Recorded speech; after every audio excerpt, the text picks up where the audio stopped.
नमस्कार प्यारे साथियों, मैं निशान नानक क्लासेस के यूट्यूब चैनल पे आप सभी साथियों का स्वागत करता हूं। जैसा कि आप सभी को पता है, यूट्यूब चैनल के ऊपर हम भारत की भूगोल कर रहे थे। भारत के भूगोल के अंदर हम पढ़ रहे थे भारत के तटीय मैदानों के बारे में। किसके बारे में? भारत के तटीय मैदानों के बारे में हम पढ़ रहे थे। तटीय मैदानों की साथियों अगर हम बात करते हैं तो मैंने आपको करवा दिया था, कल इसकी थ्योरी करवा दी थी मैप के अंदर। ठीक है, मैप के अंदर मैंने आपको इसके करवा दिया था। मैप के अंदर इन सभी की लोकेशंस बता दी थी। आज इन सभी की मैं आपको थ्योरी करवा देता हूं ताकि ये टॉपिक आपका अच्छे से क्लियर हो जाए और आगे आने वाली परीक्षाओं के अंदर अगर भारत के भूगोल से तटीय मैदानों से कोई क्वेश्चन आता है तो वो कम से कम आपका गलत ना हो। तटीय मैदानों से पहले मैंने आपको दो टॉपिक करवा दिए हैं, जिसके अंदर एक नंबर तो आ जाएगा हमारा हिमालय और दूसरा आ जाएगा उत्तर भारत गुरजंग मुंह पर कौन लिखा, उत्तर भारत के विशाल मैदान, उत्तर भारत के विशाल मैदान। दो टॉपिक इससे पहले मैं आपको करवा चुका हूं। कौन कौन से? एक तो हिमालय और दूसरा उत्तर भारत के विशाल मैदान। बार बार इनका रिवीजन मैंने करवा दिया है, आप भी इनका रिवीजन करते रहना ताकि ये टॉपिक आप भूल न पाओ। ठीक है, पूरी की पूरी भारत का पूरा भूगोल करवाऊंगा आपको।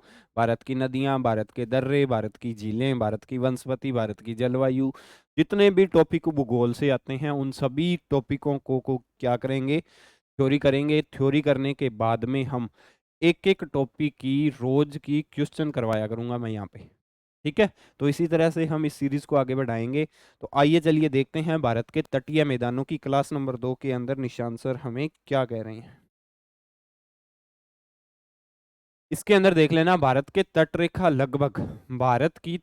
लगभग 6100 किलोमीटर लंबी है। मैंने आपको बताया था जब साथियों, मैंने आपको जब भारत का राजनीतिक मैप बताया था, राजनीतिक मैप के अंदर मैंने आपको भारत की तटरेखा, भारत की स्थलीय सीमा और भारत की जलीय सीमा के बारे में बताया था। भारत की जलीय सीमा कितनी है, भारत की स्थलीय सीमा कितनी है। तटरेखा की बात करें तो कितनी है तटरेखा? 6100 किलोमीटर लंबी है। कितनी है साथियों? 6100 किलोमीटर लंबी है, जो पश्चिम में कच्छ के रण अभी ये कहाँ पे है? कच्छ का रण मैंने आपको बताया था ना, कच्छ का रण से लेके और दमन और द्वीप तक बताया था ना कल। उनकी आज उनके बारे में मैं बताऊंगा।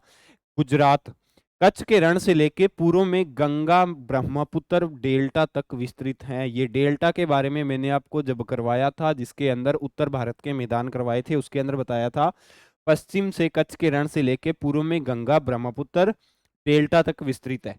ठीक है, प्रायद्वीप पठार की पश्चिम व पूर्वी सीमा तथा भारतीय तटरेखा के बीच स्थित संकरे मैदान को तटीय मैदान कहते हैं। भारत की आप देख लेना, जितने भी तटीय राज्य हैं, यानी जिन जिन की सीमा किसके साथ में लगती है? समुद्र के साथ में लगती है। पूर्व में तो बे ऑफ बंगाल के साथ में, और इधर किसके साथ में लगती है? इधर उसके साथ में महासागर के साथ में लगती है ना। उन सभी राज्यों को क्या कहा जाता है? तटीय, उनको तटीय मैदान कहा जाता है। उन सभी राज्यों की जो सीमा उसके साथ में लगती है, यानी सभी राज्यों की सीमा किसके साथ में लगती है? बे ऑफ बंगाल के साथ में लगती है और महासागर के साथ में लगती है। उन सभी को क्या कहा जाता है? तटीय मैदान कहते हैं। पश्चिमी तटरेखा एवं पश्चिमी तट तटरेखा एवं पश्चिमी घाट के बीच स्थित मैदान को पश्चिमी तटीय मैदान तथा पूर्वी तटरेखा और पूर्वी घाट के बीच के स्थित मैदानों को पूर्वी तटीय मैदान कहते हैं। तटीय मैदानों को निम्न दो भागों में विभाजित किया जा सकता है। कितने भागों में किया जा सकता है साथियों? दो भागों के अंदर इनको विभाजित करके हम पढ़ेंगे। मैंने आपको कल करवाए भी थे, लेकिन कल करवाए थे मैप के अंदर समझाए थे मैंने आपको। कितने भागों के अंदर? अब हम इसको बांटना चाहे तो दो भागों के अंदर। कौन कौन से होंगे ये? पश्चिमी तटीय मैदान और पूर्वी तटीय मैदान। पश्चिमी तटीय मैदान इधर मैंने आपको बताया था, कच्छ के रण से लेके कहाँ तक फैले हुए हैं? कन्याकुमारी तक। ठीक है, और पूर्वी तटीय मैदान कहाँ से कहाँ तक फैले हुए हैं? महानदी तक फैले हुए हैं, कन्याकुमारी से लेके। तो इन सब के बारे में मैं आपको पहले बता चुका हूँ, लेकिन आज इनकी थ्योरी के अंदर मैं आपको बता रहा हूँ। एक नंबर देख लेना, पश्चिमी तटीय मैदान। पश्चिमी तटीय मैदान और पूर्वी तटीय मैदान दो के अंदर इसको बांटा गया है। यह पश्चिमी घाट के पश्चिम में कच्छ की खाड़ी से शुरू होकर कुमारी अंतरीप तक फैला हुआ है। कुमारी अंतरीप किसको बोला जाता है? कन्याकुमारी डिस्ट्रिक्ट है ना तमिलनाडु का, मैंने आपको कल बताया था। कौन सा डिस्ट्रिक्ट है? कन्या कुमारी है ये, ठीक है, कुवारी नहीं है, कन्याकुमारी तक फैला हुआ है। कहाँ से लेके, कच्छ की खाड़ी से लेके या कच्छ के रण से लेके कन्याकुमारी तक फैला हुआ है। इसकी ढाल अरब सागर की तरफ है। अभी भारत का जो ऐसे नीचे वी आकार का है ना, भारत ऐसे नीचे से, ठीक है, ऐसे है, जो इस साइड की ढाल है ना वो इस साइड में ज्यादा है, ठीक है, यानी पश्चिम की जो ढाल है वो इस साइड के अंदर ज्यादा है, तो इसलिए बोला जाता है इसकी ढाल अरब सागर के अंदर है। यानी भारत के इस साइड में कौन सा आ जाएगा, भारत के इस साइड में अरब सागर आ जाएगा। आप सभी को पता है, सभी को भारत के मैप के बारे में अच्छी तरह से पता है। और इधर कौन सा आ जाएगा सर, इधर आ जाएगा बे ऑफ बंगाल यानी बंगाल की खाड़ी।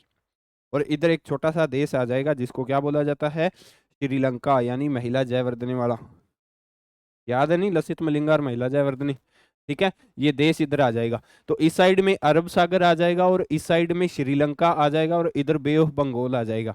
ये जो मैदान कहलाएंगे यहाँ से लेके यहाँ तक, इनको बोला जाएगा पश्चिमी तटीय मैदान। और यहाँ से कन्याकुमारी से लेके यहाँ पर महानदी निकलती है, इनके बीच के जो मैदान होंगे इनको पूर्वी तटीय मैदान के नाम से जाना जाएगा, ठीक है। अभी इसकी जो ढाल है ना, ये ढाल किस साइड में है, ये ढाल अरब सागर की तरफ ज्यादा है। किस साइड में है, अरब सागर की तरफ ज्यादा है। यह एक संकरा मैदान है और इसकी औसत चौड़ाई की बात करें तो 64 किलोमीटर है। यानी इन मैदानों की अगर हम औसत चौड़ाई की बात करें ना, यहाँ से लेके यहाँ तक, तो ये कितने हैं, ये टोटल इनकी औसत ऊंचाई 64 किलोमीटर है। कितनी है साथियों, 64 किलोमीटर इनकी औसत ऊंचाई है। कितनी ऊंचाई है, सॉरी कितनी चौड़ाई है, 64 किलोमीटर इनकी औसत चौड़ाई है, ठीक है। एक नंबर, अभी देख लेना, इन पश्चिमी तटीय मैदानों को भी 3 भागों के अंदर बांटा गया है, मैंने आपको कल बताया था। पहला है जो काठियावाड़ का तट है, वो कहाँ से लेके फैला हुआ है, कच्छ के रण से लेकर दमन द्वीप तक फैला हुआ है। कहाँ से लेके, कच्छ के रण से लेके दमन और द्वीप तक फैला हुआ है। पहला तट कौन सा होता है, वो काठियावाड़ का तट होगा। कहाँ से लेके, कच्छ के रण से लेके कहां तक फैला हुआ है, कच्छ के रण से लेके दमन द्वीप तक फैला हुआ है पहला तट, ठीक है। नेक्स्ट की बात करें तो ये रहा, यहां से शुरू होगा काठियावाड़ का तटीय मैदान और यहां तक फैला हुआ है, ठीक है, यहां तक दमन द्वीप तक, दमन द्वीप तक, ठीक है। इसके बाद में दमन और द्वीप से लेके मालाबार तट तक, यहाँ पर न्यू मैंगलोर एक जगह है ना, मैंने आपको बताया था न्यू मैंगलोर, न्यू मैंगलोर तक कौन फैला हुआ है, ये आ जाएगा कोंकण तट। कौन सा आ जाएगा, कोंकण तटीय मैदान आ जाएंगे यहाँ पे। समझ में आ गई ना बात। इस मैदान को क्या कहा जाएगा, इस मैदान को कोंकण तटीय मैदान कहा जाएगा। फिर यहाँ से न्यू मैंगलोर से लेके यहाँ पर एक डिस्ट्रिक्ट आ जाएगा तमिलनाडु का, कौन सा, कन्याकुमारी, कन्याकुमारी डिस्ट्रिक्ट आ जाएगा। वहां तक फैला हुआ है मालाबार कोस्ट यानी मालाबार तटीय मैदान। मालाबार का तट कहाँ से लेके, कन्याकुमारी से लेके न्यू मैंगलोर तक, ठीक है। इसके बाद में 2 नंबर की अगर हम बात करें, दूसरा देख लेना, दूसरा कोंकण तट दमन द्वीप से लेके न्यू मैंगलोर तक फैला हुआ है। अभी अभी मैं आपको बता के हटाऊं, कोंकण तट यहां से लेके, ठीक है। कोंकण तट की अगर हम बात करें, पहला यहां से लेके यहां तक है, दूसरा कोंकण तट यहां से लेके और यहां तक फैला हुआ है। कौन सा तट हो जाएगा ये भारत का, ये हो जाएगा सर कोंकण तट। कौन सा हो जाएगा, कोंकण तट हो जाएगा भारत का। कौन सा तट हो जाएगा साथियों, ये हो जाएगा कोंकण तट। कहां से लेके कहां तक फैला हुआ है, ये फैला हुआ है दमन द्वीप से लेके न्यू मैंगलोर तक। तीसरे की अगर हम बात करें तो तीसरे को क्या कहा जाएगा, तीसरे की अगर हम बात करें, न्यू मैंगलोर से लेके कन्याकुमारी तक फैला हुआ है। कहां से, न्यू मैंगलोर से लेके कन्याकुमारी तक फैला हुआ है। तीसरा तट कौन सा है, मालाबार तट। कौन सा है ये, मालाबार का तट है। न्यू मैंगलोर से लेके कन्याकुमारी तमिलनाडु का एक डिस्ट्रिक्ट है। न्यू मैंगलोर जगह जहाँ पे कोंकण तट खत्म होता है, वहां से लेके कन्याकुमारी तक फैला हुआ है, ठीक है। यह तट अधिक कटा फटा है, जिसके कारण यहाँ पर मुंबई, मारमागोवा, मैंगलोर, कोच्चि जैसे बंदरगाह पाए जाते हैं सारे। ये तट अधिक कटा फटा है, यानी इस पूरे तट की बात कर रहा है, वो कच्छ के रण से लेके और कन्याकुमारी तक, कच्छ के रण से लेके कन्याकुमारी तक ये तट क्या है, अधिक कटा फटा है, जिसके कारण यहाँ पर मुंबई, मारमागोवा, मंगलोर, कोच्चि जैसे बंदरगाह स्थित हैं या बंदरगाह पाए जाते हैं, ठीक है।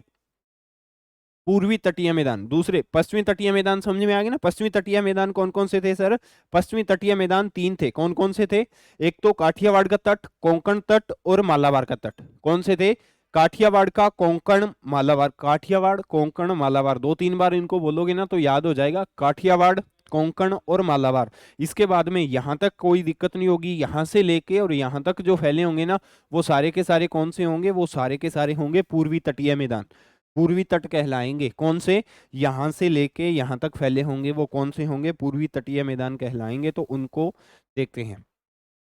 पूर्वी घाट तथा पूर्वी घाट के बीच में पूर्वी तटीय मैदान स्थित है, जो उड़ीसा व पश्चिम बंगाल की सीमा पर स्थित स्वर्णरेखा नदी से कन्याकुमारी तक विस्तृत है। कहां से लेके सॉरी, स्वर्णरेखा नदी से लेके कन्याकुमारी तक स्थित है। ठीक है, यह पश्चिमी तट की अपेक्षा अधिक चौड़ा है, यानी इनकी चौड़ाई की बात करें, पश्चिमी तट की चौड़ाई कितनी थी, औसतन चौड़ाई 64 किलोमीटर है, लेकिन ये उससे भी ज्यादा, लेकिन इनकी पूरी एग्जैक्ट चौड़ाई नहीं बता रखी, लेकिन उससे ज्यादा है।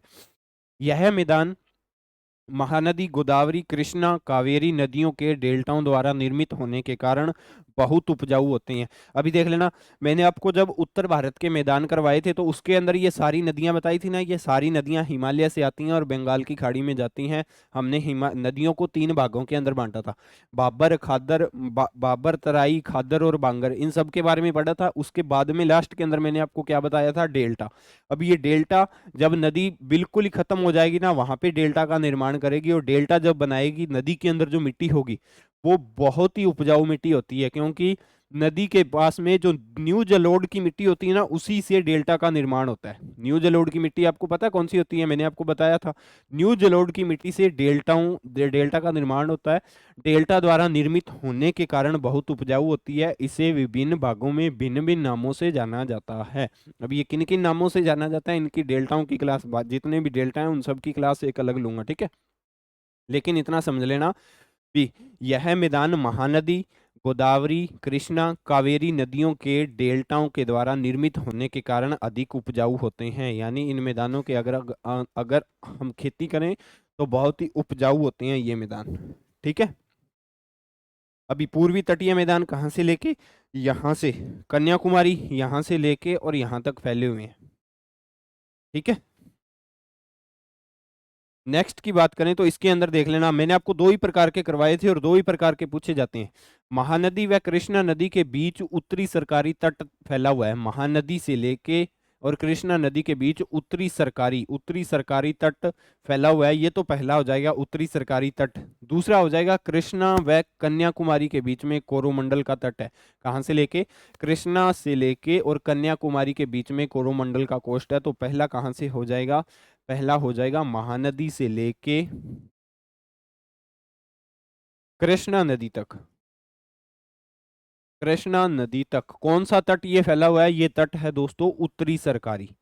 कौन सा तट है, उत्तरी सरकारी तट है। ये कौन सा है साथियों, उत्तरी सरकारी। दूसरे की अगर हम बात करें तो दूसरा कृष्णा नदी से लेके, कहां से लेके साथियों, कृष्णा नदी से लेके कहां तक फैला हुआ है, कन्याकुमारी तक। कन्याकुमारी तक फैला हुआ है। कन्याकुमारी तक एक पश्चिमी तट भी जिसकी सीमा लगती है ना कन्याकुमारी को, बताया था कन्याकुमारी तक, ठीक है। इसका क्या नाम है, इसका कोरोमंडल तट बोला जाता है। इसको कौन सा तट बोला जाता है साथियों, कोरोमंडल तट बोला जाता है। कौन सा तट साथियों, कोरोमंडल का तट बोला जाता है। तो ये दोनों के दोनों पूर्वी तट हैं भारत के, आपको याद रखने हैं। उनकी पश्चिमी तट की अपेक्षा इनकी चौड़ाई अधिक है।